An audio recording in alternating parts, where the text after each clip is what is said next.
Hey, what's up? We're the Hilltop Hoods. I am Pressure. I'm DJ Debris, And I am Sapphire. and you're watching Take Flight. What's the deal? Yes, you are. Hey, yo, what's good? It's your boy Wings to Take Flight. We are here. Legends in the building. Can't even talk. It's the start of the interview. Hilltop Hoods out here, bro. Thank you for coming through, right? I'm clap for my Thanks, myself, man. right? I hope you Live love it. audience goes crazy. Hey, how's everyone doing? Like, we were just talking off camera. You've come over here for a day or two. You made your way all the way out to Penrith, so I do appreciate you making the time to do so. Thanks for having us, my man. And good to meet you, all right? Great to meet you. We're going to jump straight into it so we can get as much out as we can, yeah? Let's go right into it. The reason you're here, Fall From The Light drops... Actually, if you're watching this, it's already out. We're dropping this. Okay. It's already out, all right? Go stream it right now, yeah? It's been 6 years since you last dropped a record. Like I mentioned, off camera, Take Flight didn't even exist then, all right? So this is kind of exciting for me to see the rollout and see what comes with it, yeah? You said online, what did you say in your last thing? You mentioned that this is the most pedantic you've ever been about a record, yeah? What was the process of making this one and how did it differ to your last ones for that reason? I mean, I guess one of the strengths of this record is that we had a bit more time, or we took more time. Okay. We probably made it solidly for 4 or 5 of those 6 years. You know, COVID took a year or two out of the world, particularly live and recorded music sort of industry. So we had some downtime in there. But yeah, we've never taken this long to make a record. But we weren't just sitting around doing the 12 songs that are on the record. There was so many songs that didn't make the record. Partly because they just weren't up to it, and some of them didn't fit, you know, with the 12 that did. We wanted it to be a cohesive listen from start to finish. So, how do you go about it, chopping, I guess, records at this time in life, right? Because yous have been around for long enough that I'm sure even like your musical taste in your own music may have changed over time, right? So, how do you get together and go, all right, this one's got to go? I think that it happens naturally. The song sort of sees itself off the record. Like, there's no like tearing your hair out, like trying to convince each other like it should be. There's probably 1 or 2 that we haggled. Yeah. But like, you know, we're all usually on the same page when a song's working and whether it's not working. Never really a big discussion. Yeah, we've kind of been doing it long enough to know. You get 3/4 of the way through making the song, and we know whether it's popping or not. Yeah, that's fair. And look, 6 years, as you mentioned, so much can happen. Like you said, the big C word came through, knocked everything out for a while. Yeah. The big C word is so flexible. You decide at home what I'm talking about, all right? Roll You those decide at home. dice. Roll those dice. We got really close this last 5 minutes. But as people, I'm sure even I know 6 years ago, I've changed a fair bit, right? So how does it go making songs over that time and changing as that time goes on? Yeah, you know, it's kind of like the journey of life changes you. Like I was sort of saying earlier, I wrote our first EP when I was 17 when I wrote that. And I'm in my mid-40s now, and, you know, life changes you. Mid-40s is generous. I'm just clinging on to the mid-40s. But, you know, you change as a person through that journey, and the music changes with you, especially hip-hop. It's such a kind of, our brand of hip-hop in particular is very honest. It's very upfront. And hip-hop is so literal in the sense there's so much more content and words in a hip-hop song than there is most other genres of music as well. So yeah, it's wordy. So you get a lot. You get a lot of information. You get a lot of us. Yeah. And a lot of change over a 25 plus year. Absolutely. career. But before I just keep sticking to this 6 year thing, then like you said, a lot changes in even what you're saying. So is there songs from like 5 years ago that you hear now and you're like, what the hell was I talking about? yeah, those ones didn't make the record. Yeah, and that's why they're off. Makes sense. Yeah. All right. Look, like you said, you do say a lot of things. Your first single off the album, Don't Happy, Be Worry, right? How did you come together? Look, high energy in it, but it did talk about a lot of stuff that's going on out there right now. How did you just make the conscious decision to come together for that one to be the lead single? Well, for us, I brought it to the guys. I was like, it feels like such a dark time in the world at the moment, like even darker than usual. And so we sort of like wanted to lighten the mood with it a bit, but still have something with substance. So yeah, for me, it was really strong. I think we delivered on that. I think it had substance, but it's also sort of fun. Absolutely is. In the way like a joint we put out during COVID, I'm Good, was like, had substance, but it was still fun. And Yeah, no, I don't know. It's very on brand for hoods. Just sort of like there's a lot of lighthearted sort of up-tempo music that'll work in a live setting, and Don't Happy, Be Worried sort of represented that for us. So it had to be.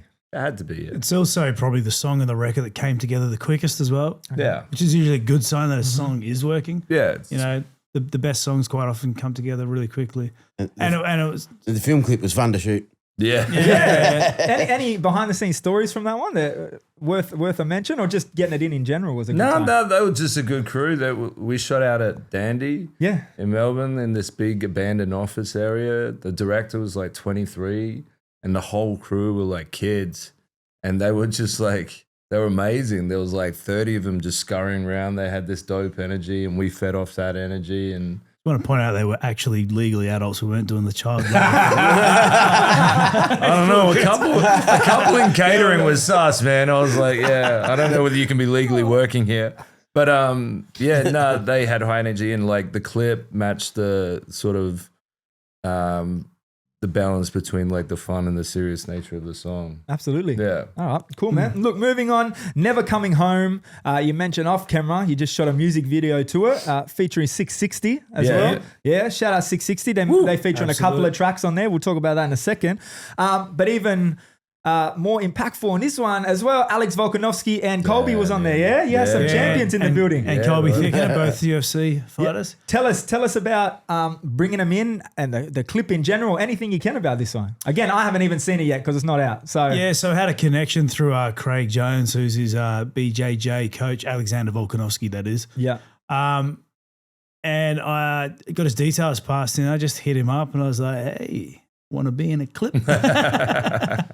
he talked to him about it first. No, and he hit me back, and he was such a legend about it. He was like, big Hoods fan, love to.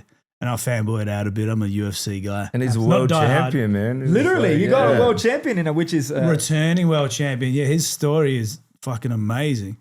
So yeah, it was such an honor to work with him. He was the chillest, down-to-earth guy to work with as well. He was just there putting in the hours, enjoying himself. He's quite a gifted actor as well. Yeah, he's good, man. Yeah, he's very comfortable in front of the camera. He is, yeah. So yeah, we sort of spent a day and a half down in Melbourne shooting that. Yeah, okay, cool. I wish I could talk more about it, but I haven't seen the thing. And we'll show you something off camera. Yeah. And Matthew came down over from Auckland to be in the clip as well, which is great. Okay, awesome. Have you ever linked with any fighters before on anything like this? No. This is the first time. Obviously makes sense. I heard the lyric crossover in there. Can't remember what it is. Yeah, the song, the director came to us with the idea of making like using MMA as a sort of a vehicle to tell the story of a young guy trying to escape a tough place and make his mark on the world and sort of strive for greatness. And it just really lent itself to that fighting philosophy or that fight energy. So yeah, it resonated with the song, with the energy and the message of the song. Absolutely. Well. Oh, beautiful. Shout out the champs, man. 660. A couple of collabs on there. Why the boys? Why they got a couple of collabs? What's the connect They there? just showed up. Nah, they, the other ones who came through. nah, they came over to South Australia a couple of years ago and spent a few days in the studio with us up at my house, and we just spent a couple of days with them, like eating pizza and drinking beer and writing songs, and we ended it's up very natural collaboration. They had a very similar energy to us. Yeah, awesome. And we ended up with 3 joints with them, Laced Up, Get Well Soon, Never Coming Home, which all made the record. Yeah, there was 3. Yeah. Well, it co-wrote Laced Up. They're not on Laced Up, but yeah. Awesome, Look, after the album comes out, I don't know how long it is. You're going on the UK and Europe tour, right? Something we see is very hard for Australian artists to break internationally when it comes to shows and do it successfully, which you have proven time and time again is possible and can be done. What's it like heading to these shows over there and having all these fans come flocking? But not only that, I'd guess a lot of them aren't even English speaking. It's really awesome hearing German people chant Hilltop Hoods in a German accent. It's definitely one of my favorite things. Hilltop, yeah. Hilltop Hoods. But like you'll find in Europe, most people English speaking, pretty much. Like it's rare to find someone that's not. But I think like the fact that English is their second language is a big part of the reason we were able to cut through over there. Because being that it's the second language, there's no issues around the accent or anything like that. Like, so culturally that doesn't become an issue anymore. It just comes down to the music and the energy. Absolutely. Yeah. Is there any specific places overseas that you visited that really stand out that you can't wait to go back to?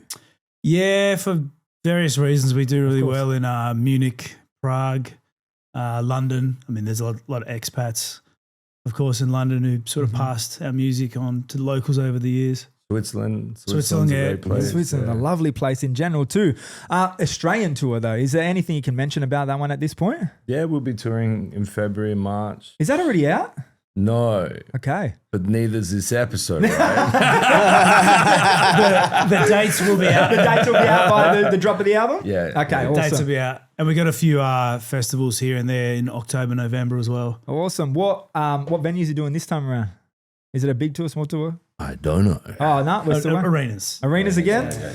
How's it feel coming out to arena in Australia? Again, because this experience is not something I can talk to any other Australian rappers about just yet.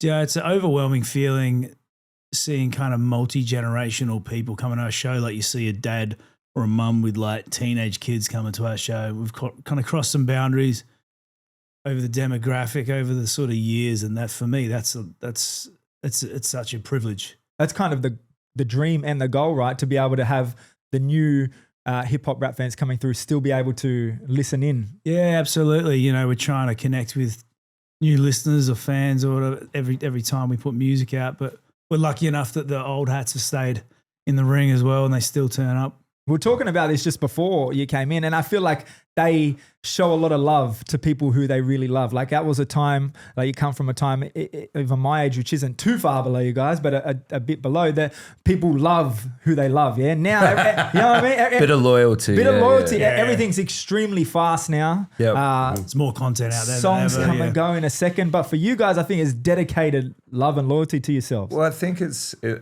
like the two different situations as well. Like there was literally less music coming out. Absolutely. So people had more of a connection to what they had because there was less of it.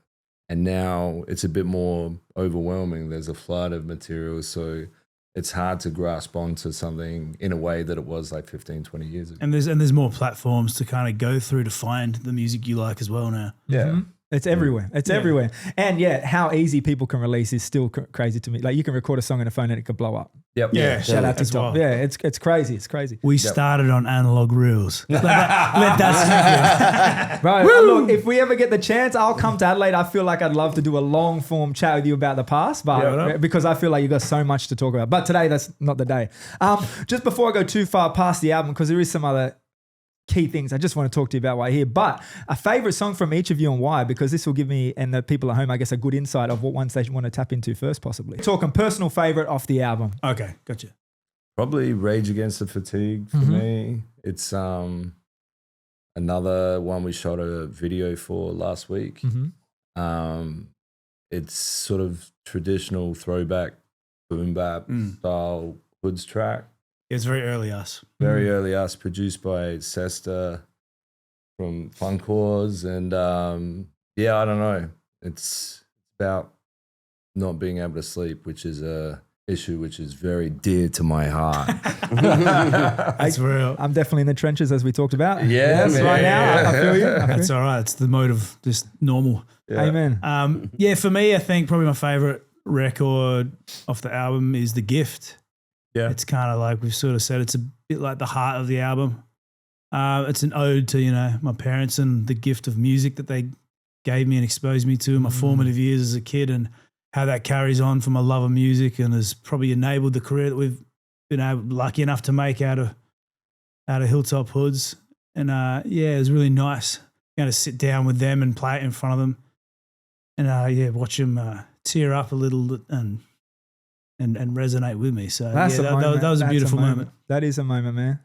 My favourite probably Don't Happy Be Worry, like the snapshot of current Events. world we're in, and the kind of an upbeat kind of track, dark kind of undertone. It's like the No, I absolutely. feel like you just like the film clip. I feel like you. too much fun. I feel Too like much he fun. saw it on TV and he's like, "What's this?" Yeah, what's this? Yeah. Who's I that look dude? pretty good in a suit. Oh, right. Well, that's the new album. Like I said, I've got a few things I want to run through while you're here. I didn't get you all the way over from Adelaide for no reason. You guys have obviously had a bunch of success over the decades. There's no denying it. Your big breakthrough came with The Calling. Wild success and turning point for Australia hip hop in general. Yeah. Can you talk a bit about what it looked like from your side when The Calling came out and seeing the shift of the view of the Australian audience towards Aussie hip hop? Yeah, it was interesting. It was like an interesting period. We were talking about this yesterday, that we were lucky to be there in that small window where everything sort of convalesced into like this moment where it was not just us, but people like Draft, Oz, and all these people coming through this small window that I can't ever see happening again. Like, it was just, all the festivals were popping off. There was a lot of radio support for local music, and it felt like a real movement. Actually, like, only thing I can compare it to is like the movement in West Sydney, which feels like it's got its own momentum. Absolutely. Yeah. Like, but yeah, like it was crazy. It was seeing a lot of rock dogs having to deal with New kids on the block. Absolutely. I can't even imagine what it would have been like at the time seeing it happen, to be honest, even from their side, and being like, what the fuck is this that everyone's taking a liking to? It's not us for once. I mean, it was a bit of a battle to get our foot in the door. Yeah. For sure.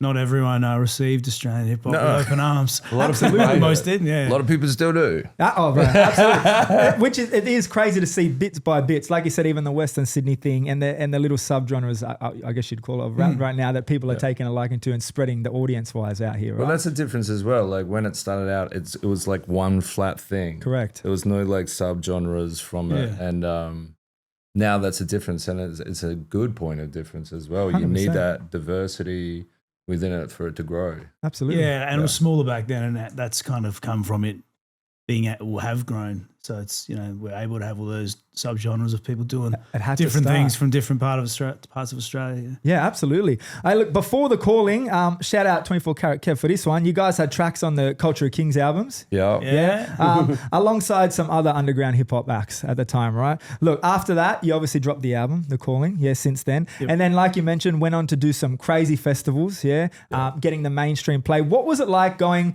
from being a part of that underground scene to then getting this kind of mainstream love? Yeah, it kind of happened pretty quickly. We've been doing it for, I think we're on our third album with The Calling. Yeah. And we've been doing it for a few years. We're in our mid-20s. And we were already, we're getting a few hundred people to shows, but it went from that to a few thousand, like within the space of 12 months. And we started getting on some big festival bills and a bit of national airplay around the place as well. So it was a pretty crazy ride. And, it allowed us to quit our day jobs and have a crack at making a living off of rap music, which was never something that we thought was even an option. That wasn't like go to TAFE, go to university, be a rapper. That was not a thing. So for us, we all quit our jobs in 2003, and we haven't had a real job since. 2003. Yeah.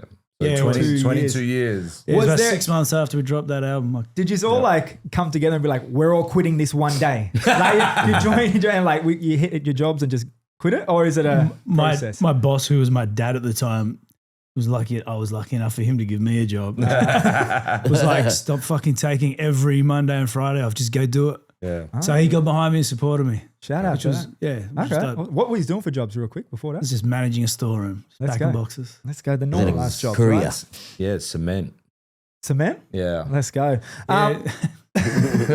Just cement. I My mean, job we was worked- cement. We worked in a factory for a while pouring cement into molds, making outdoor furniture. Fun times, man. Those ones you see at Bunnings, the big metal cement tables and whatnot. Yeah. Huh? That's If, the if, you, ones. if you see the Hard Road film clip, Yeah. Oh, our old boss let us go back and like reenact working there for the film clip. legend. Yeah, which was cool of him. But yeah, that's actually where we were pouring concrete before it popped off. Good story to have along with your music videos. He's mentioned going from those smaller shows, 100 caps, to the festivals. This is just off the cuff here. But what is funny is every time, what are your thoughts around this one? Every time there's a festival dropout, you know, people make a joke online that Hilltop hoods are getting thrown in the ring.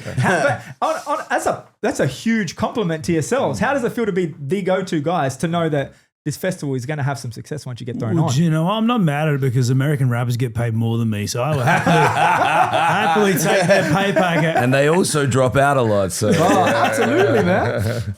I blame that on Batuta. They did that one with the conch. Yeah. And it went from there. Shout out Batuta. All right. Shout out Batuta. A single of that album that we were just talking about before, calling The Nosebleed Section, probably the most iconic Australian hip hop song of all time. We'll say it here, right? You can say it yourself, please. You can say that. You're not going to get us to say it. So, there's a bunch of people online even predicting that it could take out the Australian Triple J's newest, hottest 100 Australian tracks. There's been talk. Right. Whether it does or not, I don't know. But there's just been talk. Yeah. Does it ever trip you out that after all these years, people are still tapping in so hard to a track you dropped 20 years ago? Yeah, it's an odd thing. Yeah, it is as well. I don't know. And I know I'm bringing it up. Yeah. Because I'm interviewing you and you're iconic for it. But are there people that you see every day that, you know, may recognize you that still talk about this song?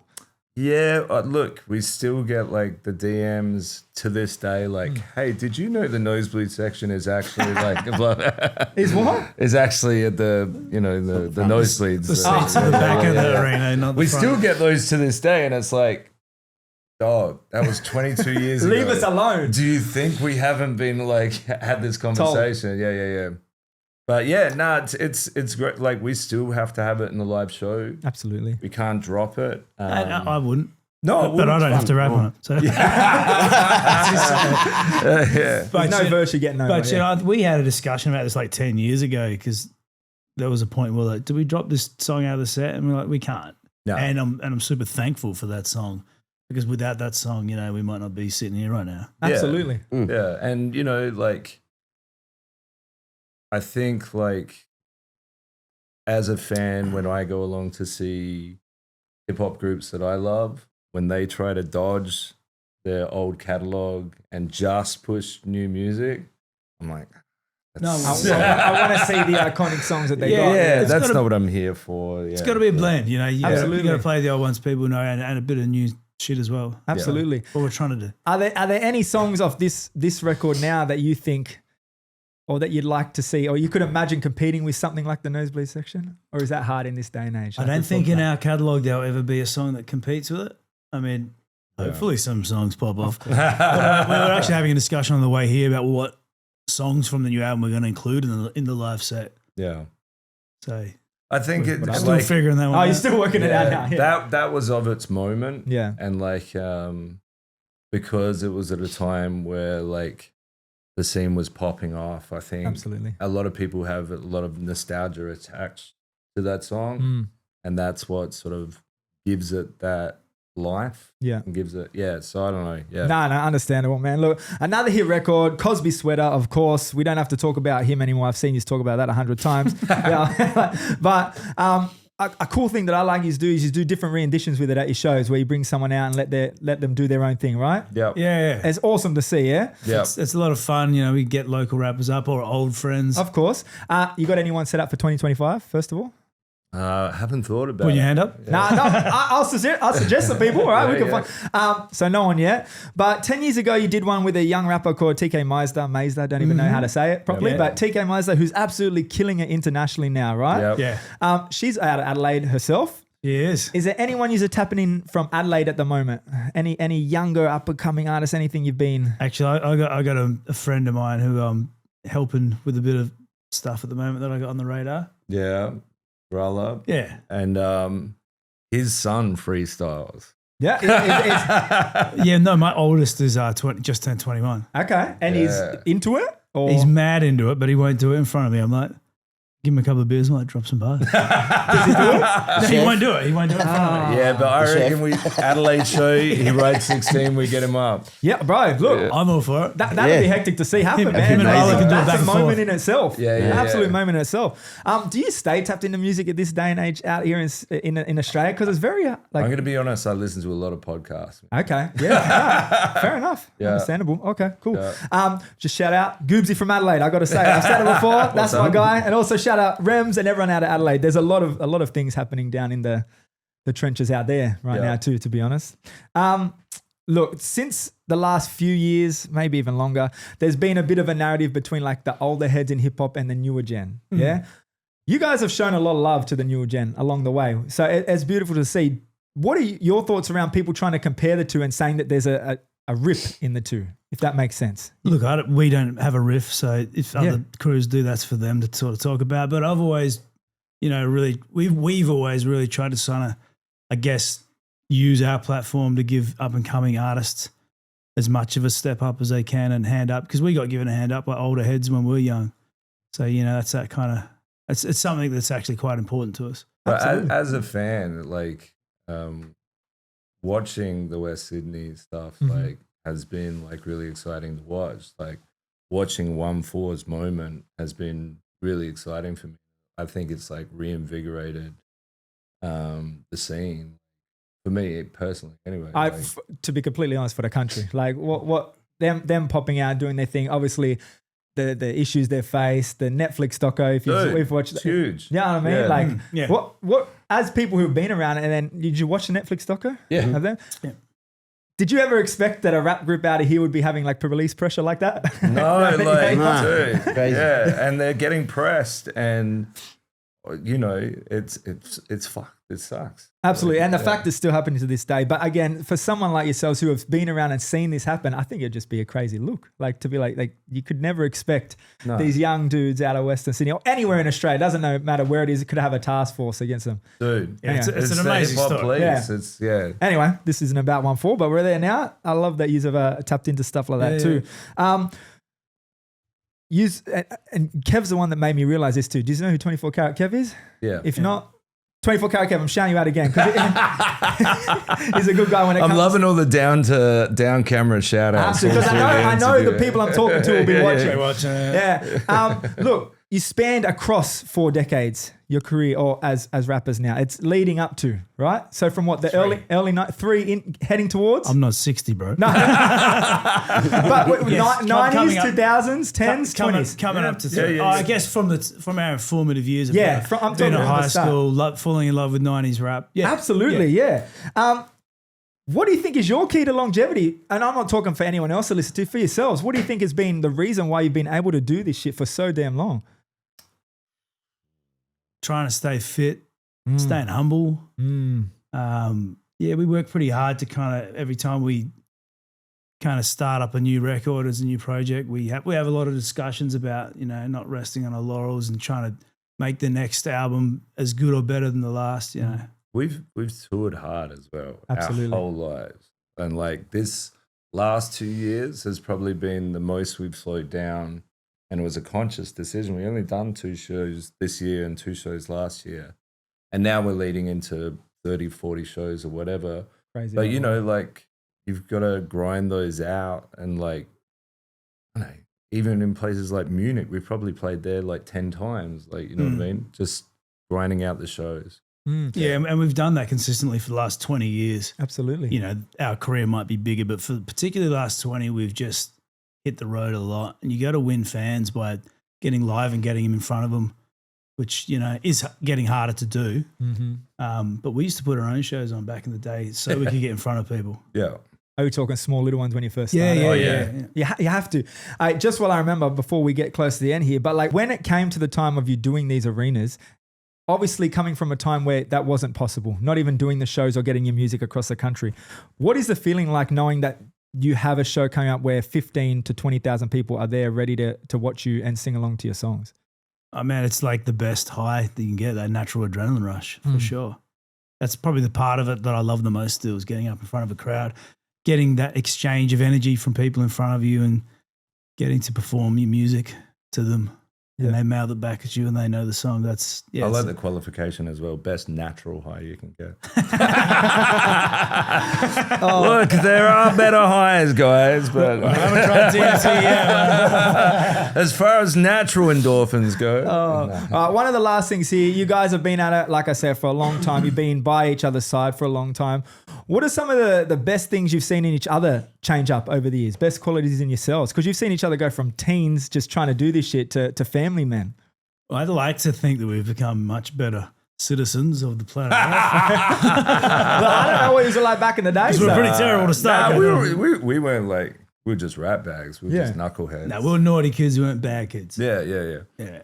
I don't know, like seeing each other evolve into like family men. Yeah, no, it's been a pleasure watching our kids grow up together. We both got youngsters. Do you live near each other in Adelaide? Yeah, we're all within 3-4 suburbs away. Yeah, 15 minutes of each not other, far. really. So it's been It's that Adelaide, bro. Not it's not Sydney where you just come out an hour just to have a chat. It's always been that way? What, your oldest is 8? My oldest is 8. Yeah. So yeah. Awesome. I've got an older one, like I was saying, 21-year-old. 21. My ex, Let's but And what you've got too, you're in the thick of it. I'm just starting, 2-year-old and 6-week-old, bro. Woo! We're into it. All right, to wrap up, before you guys are going to catch a flight, 2025, what else are you excited for? What else are you excited for your fans to see other than the album? Because it's already out now. It is already out now. that album is definitely out. Performing it live is a big one. And I'm hoping people will take the time to throw on a pair of headphones and take 45 minutes and listen to the new record with no distractions. That's a hard one this day and age. So yes, I co-sign that one. Not many people have 45 minutes to just give to an album. These days it feels like that. And yeah, that's my wish. Yeah, no. Hey. Treat it like a movie. Absolutely. Yeah. All right. Well, I appreciate you guys for coming through. I'll let you go jump on this flight. Until next time. I hope you see you in Adelaide. It's your boy Wings, Hilltop Hoods. It's Take Flight. Yeah, we are.